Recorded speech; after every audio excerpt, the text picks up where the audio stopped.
being a person who stutters is hard. You know, it's hard to keep all that positivity every day in every situation, every look that you get, every time someone cuts you off, every time you're ordering food at a restaurant and they give you a weird look. We all have a choice every moment of the day to live out of fear or to live out of courage and strength. So I've chosen to live out of courage and strength. Everyone's got something that challenges them.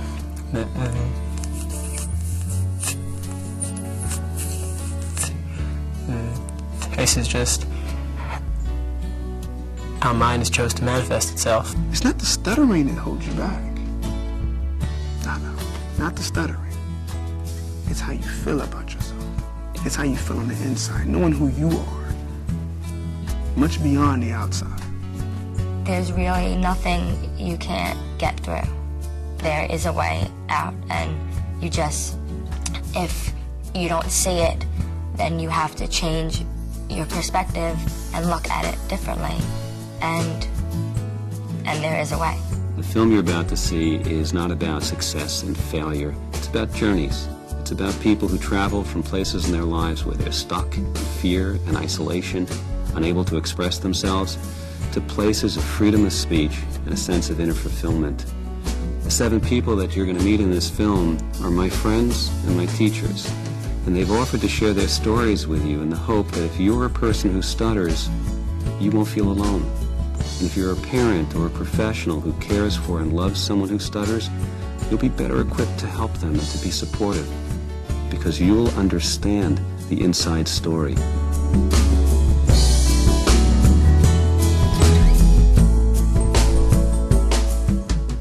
Even if I noticed that I was stuttering more, sometimes I still didn't do anything about it. It's a school down in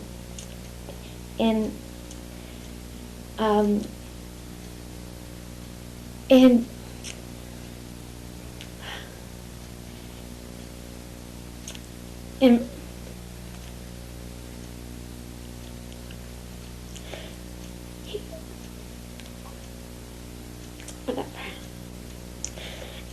It's so hard for me, like, at this age, like, to have this as, like, you know, like an obstacle. I don't think anyone in my family ever pushed me to go to speech therapy. Like, it was my motivation. Like, I was upset at different things, like, at the time. You know, like, being a kid, you don't want to be, like, scared of talking. Stuttering is not something that disappears. Yeah, there are moments in my life that are great.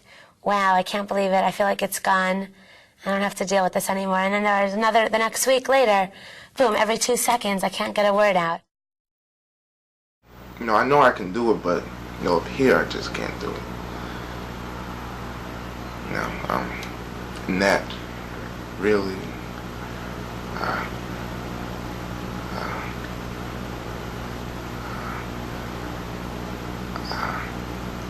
frustrates me.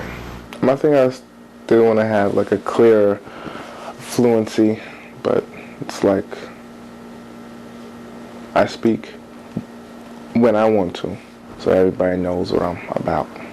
It feels like someone is up there just like grabbing my throat. I mean, I'm just like holding on to my words. And I think just before 3 chances they went to college. Ate the baby and pretended that he was the baby. And took it in his feet and threw it away. Ha! There's some things that I just won't say if, like, I think that I'm going to have trouble with it. When I was younger, I just wasn't ready to put the effort and work into it. Stuttering has always really annoyed me because it's made me feel like I'm not a whole person. Like I feel that I'm only half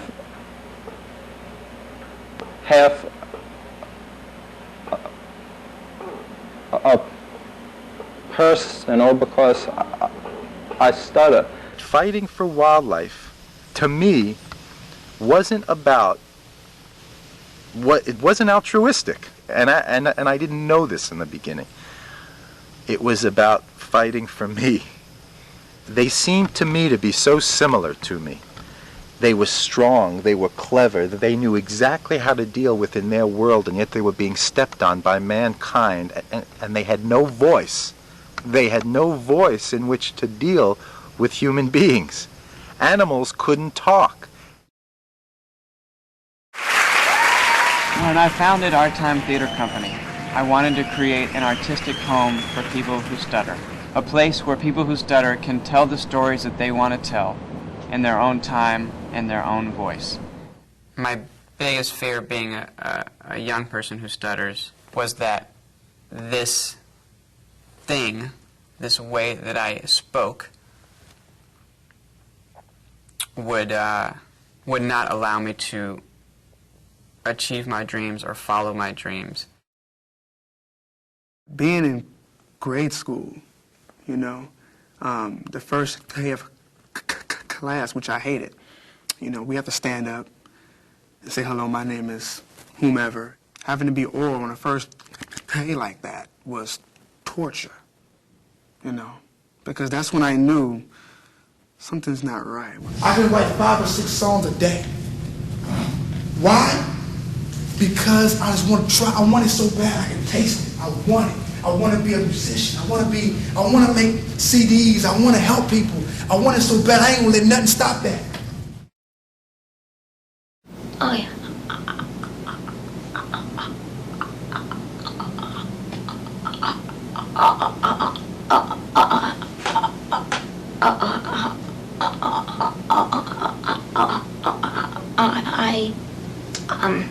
All of a sudden, there's a glass wall that you can't get by.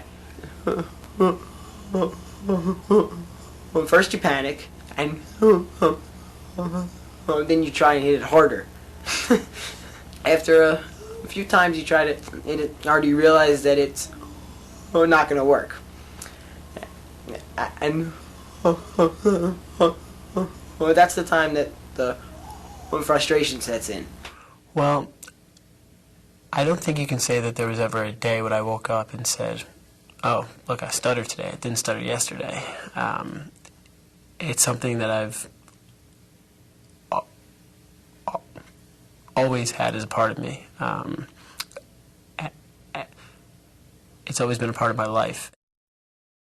The pain of stuttering is not in speech interruptions. That just takes an extra moment. It's not intrinsically painful. And the speaker sometimes doesn't even know it's happening. What's painful is feeling different and feeling that that difference is unacceptable to you and to the world.